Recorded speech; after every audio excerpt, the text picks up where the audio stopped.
بسم الله الرحمن الرحيم.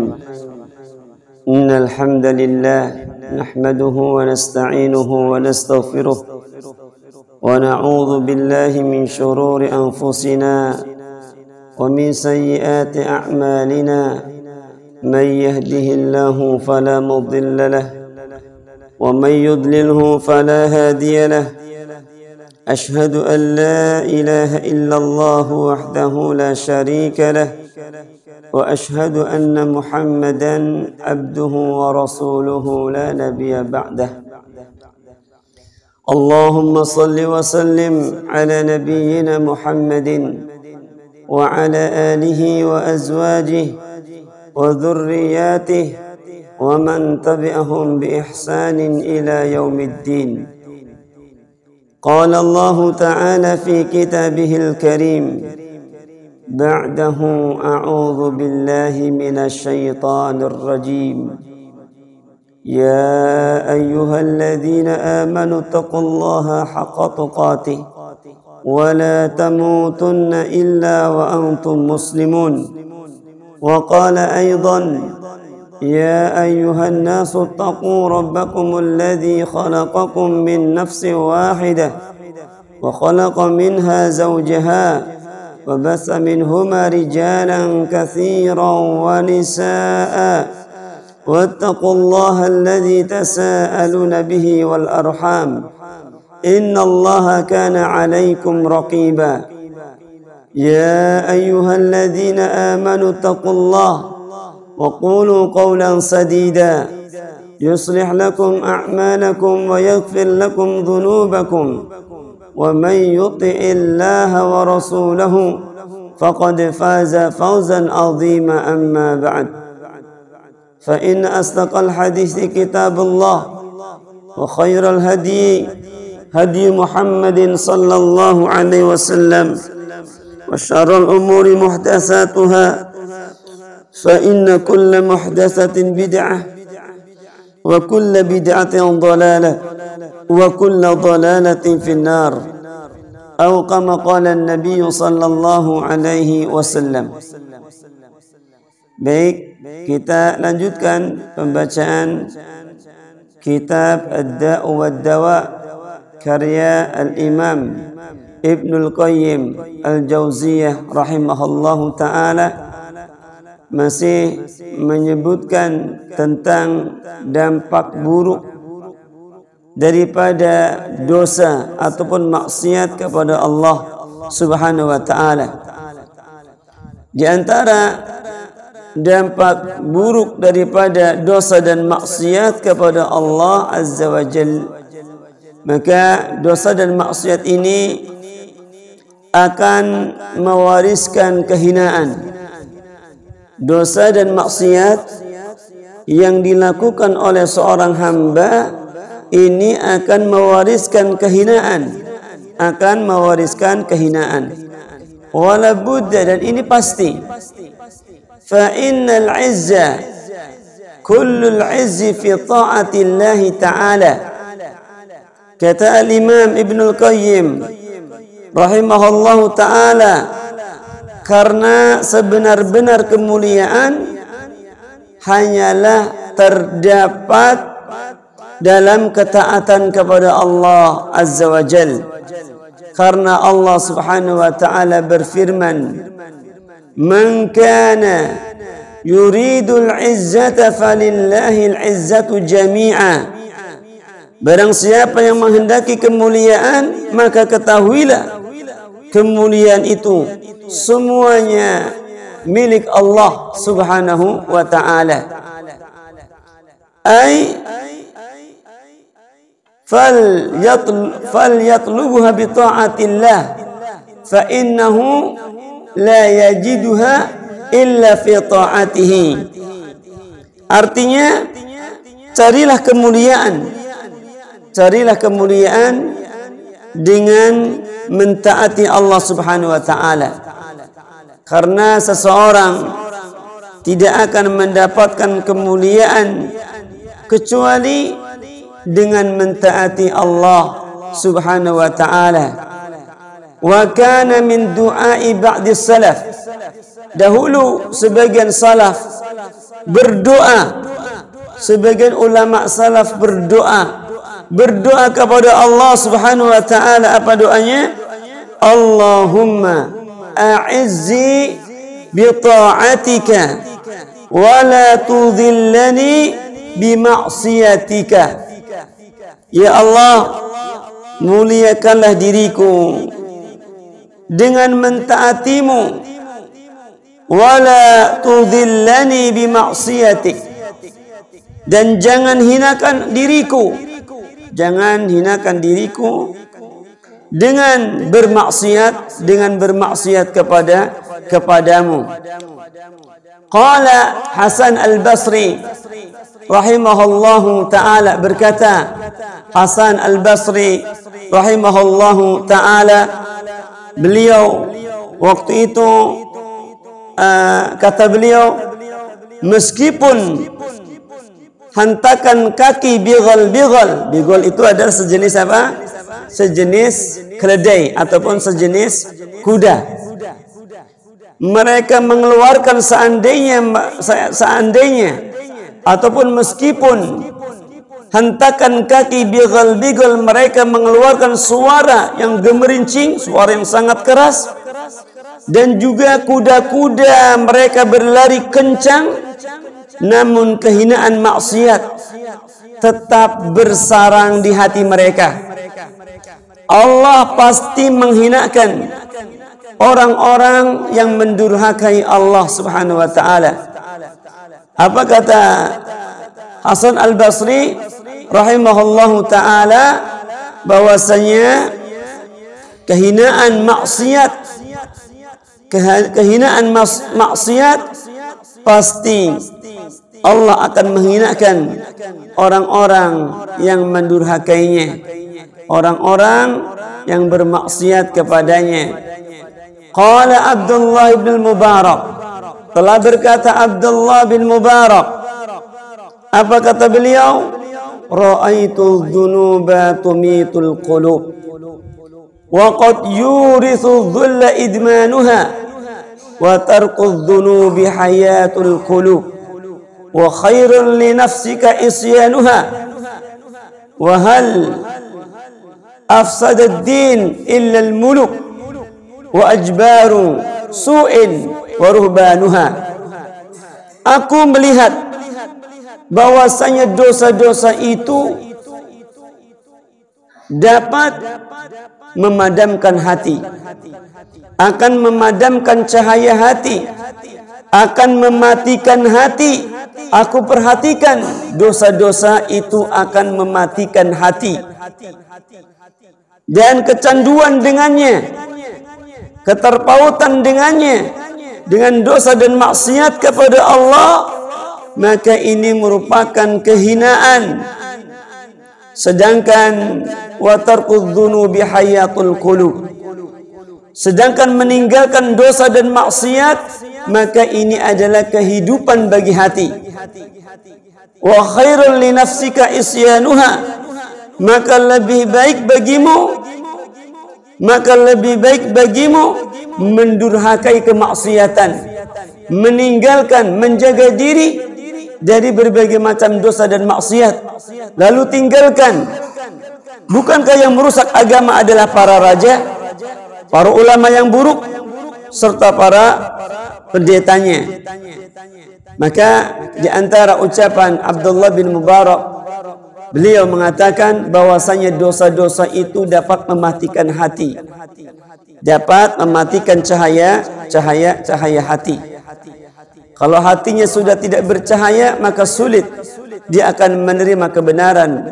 Bagaikan gayung yang terbalik, ketika mau menciduk air, maka tak akan dapat air tersebut, karena dia menciduk air dengan gayung yang terbalik, Kemudian yang selanjutnya, di antara dampak dosa dan maksiat kepada Allah Subhanahu wa ta'ala, kata al-Imam Ibn al-Qayyim rahimahullahu ta'ala, anna al-ma'asi tufsidul aql bahwasanya maksiat itu akan merusak akal. Dosa dan maksiat akan merusak akal. Kenapa? Fa inna lil aqli nuran. Karena sungguh akal memiliki cahaya. Akal memiliki cahaya. Wal maksiyatu tudfi'u nurul aqli.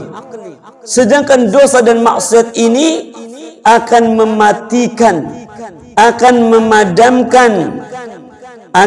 memadamkan cahayanya. Wala budda, dan ini pasti. Wa idza tudfi'u nuruhu da'ufa wa naqasa. Dan jika cahaya itu padam, cahaya itu mati, niscaya kemampuan akal akan melemah. Kemampuan akal akan melemah. Sebagian salaf, faqala ba'du salaf, sebagian salaf mengatakan ma'asallahu ahadun hatta yugiba aqluhu.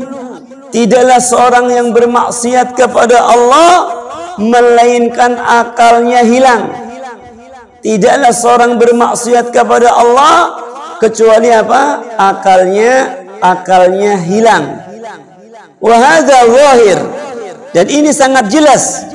Karena ini sangat jelas. Fa innahu law hadarahu aqluhu lahajazahu 'anil ma'siyah.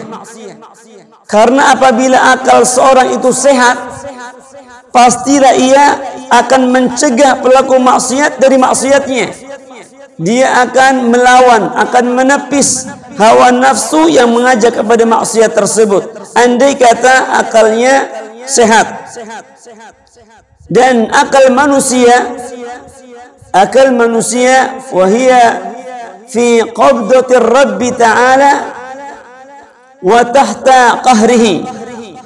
Dan akal manusia yang sehat akan menyandarkan bahwa dia berada dalam genggaman Rabb, dalam genggaman Allah Subhanahu wa Ta'ala, berada di bawah kekuasaannya.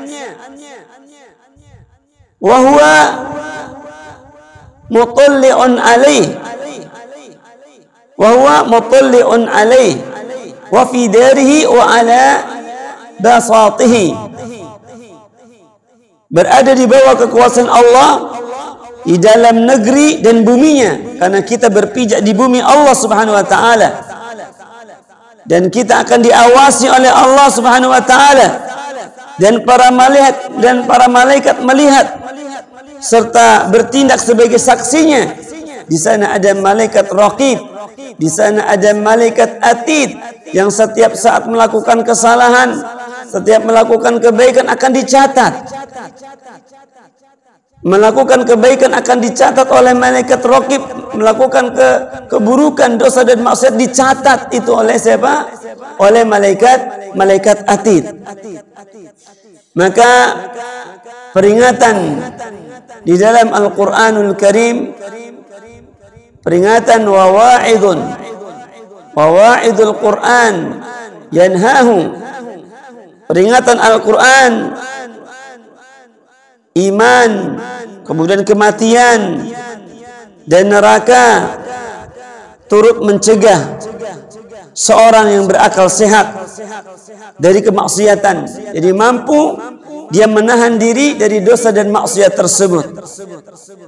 Ketahuilah bahwasanya kebaikan dunia maupun akhirat yang dihilangkan seseorang akibat melakukan maksiat berkali-kali lipat lebih banyak dibandingkan kesenangan dan kelezatan maksiat tersebut.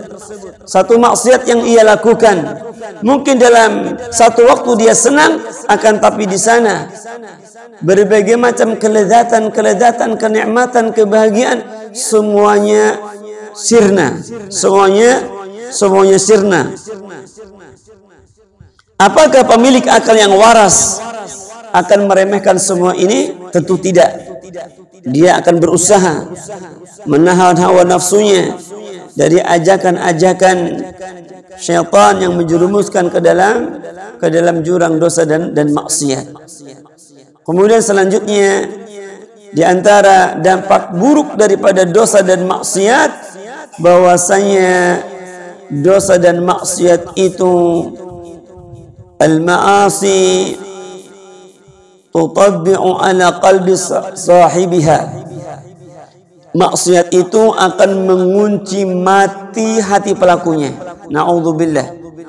Dosa dan maksiat ini bisa menyebabkan terkunci mati hati pelaku maksiat tersebut. Di antara dampak maksiat adalah pelakunya akan terkunci jika dosa telah bertambah banyak, yang pada akhirnya apa? Dia menjadi orang-orang yang lalai. Dia menjadi orang-orang yang lalai. Minal ghafilin fakana minal ghafilin. Dia menjadi orang-orang yang lalai. Kama qala ba'du salaf fi qawlihi ta'ala, sebagaimana penafsiran sebagian salaf terhadap firman Allah Subhanahu wa ta'ala dalam surat Al-Mutaffifin ayat 14. Kalla bal rana ala qulubihim ma kanu yaksibun. Sekali-kali tidak. Sekali-kali tidak. Kalla. Sekali-kali tidak. Bal rana ala qulubihim ma kanu yaksibun. Bahkan apa yang mereka kerjakan itu telah menutupi hati mereka. Maka di antara penafsiran sebagian salaf terhadap ayat ini, mereka menegaskan bahwasanya itulah dosa setelah dosa. Dosa di atas dosa yang akan menutupi hati-hati mereka. Al-Hasan Al-Basri rahimahullahu ta'ala, beliau mengatakan, Hasan Al-Basri, huwa al-dhanbu ala dhanbi hatta ya'mal qalb. Kata Hasan Al-Basri, yang menutupi hati tersebut adalah dosa di atas dosa. Sehingga apa? Sehingga membuat hati itu buta. Sehingga membutakan mata hatinya. Wa qala ghairuhu. Sebagian salaf lagi mengatakan, lamma kasurat dhunubuhum wa ma'asihim ahatat biqulubihim. Sebagian salaf yang lain mengatakan jika dosa dan maksiat mereka bertambah banyak, bertambah dan terus bertambah, tidak diisi dengan bertaubat istighfar kepada Allah, maka itu akan melingkupi hati-hati mereka dosa dan maksiat itu, sehingga nanti hati tersebut tidak keluar pancaran sinar, tidak keluar cahaya dari dalam hatinya, sehingga sulit dia membedakan antara yang halal dengan yang haram. Dia terus memperturutkan hawa nafsunya. Apa kata hawa nafsunya, itulah yang akan dia ikuti. Na'udzubillah. Wa aslun hada, asal masalahnya adalah annal qalba yasda'u minal ma'siyah. Annal qalba yasda'u minal ma'siyah. Bahwasanya hati itu berkarat bagaikan besi yang berkarat. Hati berkarat disebabkan apa? Disebabkan dosa dan maksiat kepada Allah Azza wa Jal. Fa in zadat ghalaba as-sad'u hatta yasira ranan. Jika maksiat itu terus bertambah, maka karat tadi menjadi penutup hati.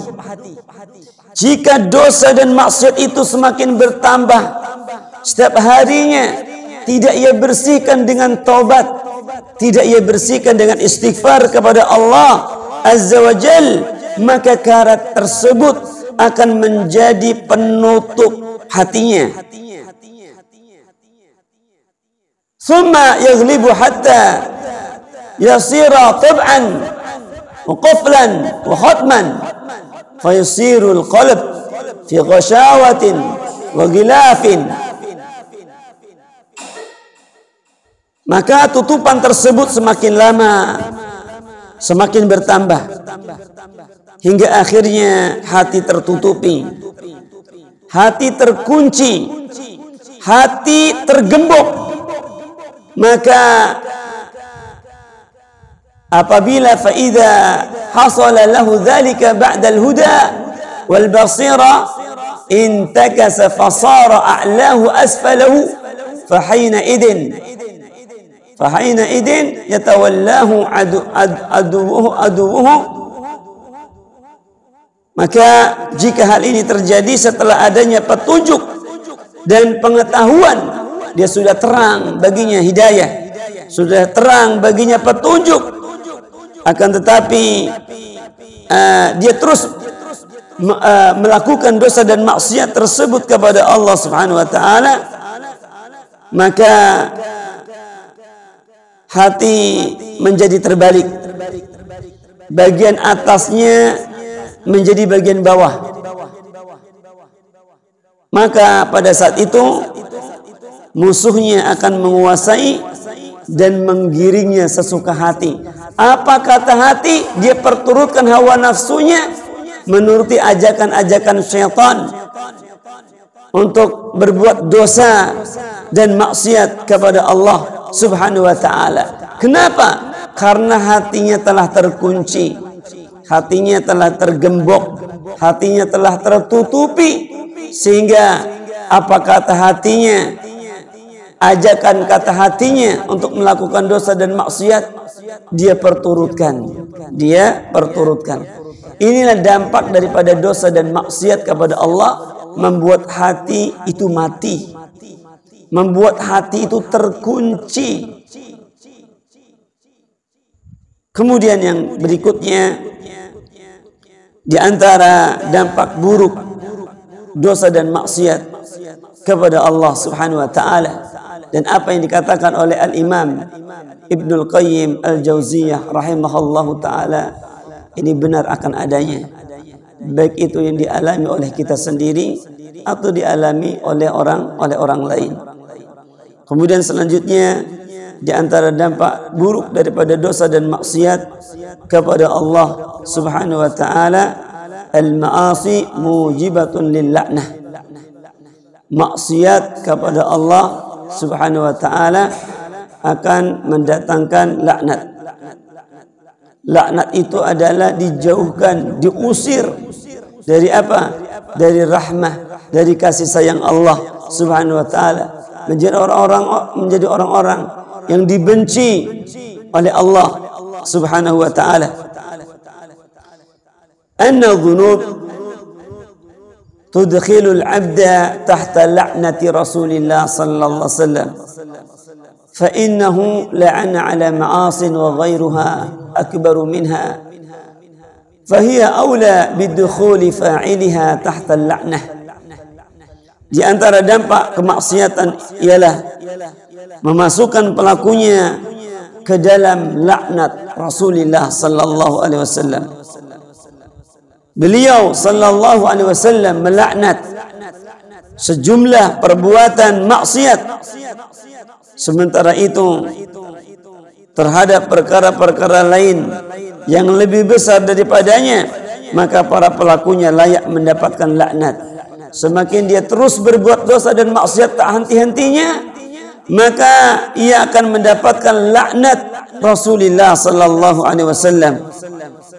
Ada beberapa pelaku maksiat yang disebutkan oleh Nabi sallallahu alaihi wasallam bahwasanya di antara beberapa pelaku maksiat tersebut mendapatkan laknat Rasulullah sallallahu alaihi wasallam. Sekiranya dampak dari maksiat hanyalah menjadikan pelakunya termasuk kumpulan orang-orang yang mendapatkan laknat dari Allah, mendapatkan laknat dari Rasulullah, dan juga mendapatkan laknat daripada para malaikat, maka hal ini cukup bagi seorang untuk meninggalkan maksiat, karena dia akan mendapatkan laknat dari Allah, laknat dari Rasulullah, laknatnya para malaikat kepada ahli maksiat. Maka cukup kita ya untuk segera meninggalkan dosa dan maksiat kepada Allah Subhanahu wa taala.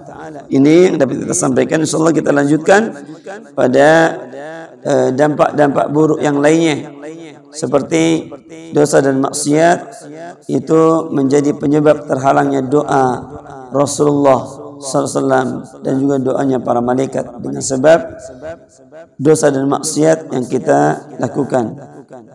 Kemudian hukuman-hukuman bagi pelaku maksiat. Allah Ta'ala alam bisawab. Subhanakallahumma wa bihamdika asyhadu an la ilaha illa anta astaghfiruka wa atubu ilaik.